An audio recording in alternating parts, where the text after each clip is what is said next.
अस्सलाम वालेकुम and welcome to food पे। आज हम बनाएंगे बहुत ही आसान और मज़ेदार क्रीम सैलड। सबसे पहले एक बोल में हाफ कप योगर्ट ऐड करें, 1 cup cream,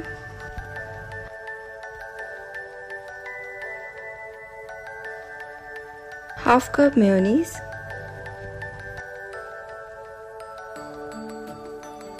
salt 1 teaspoon, black pepper 1 tablespoon, sugar 8 tablespoon और इस सबको अब मिक्स कर लें।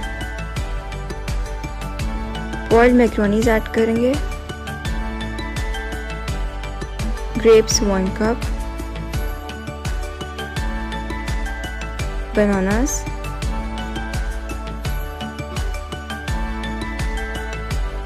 apple, boiled potatoes,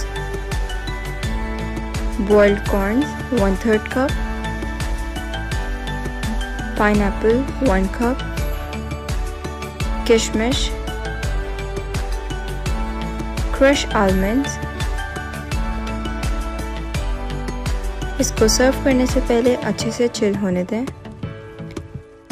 मिक्स कर लें।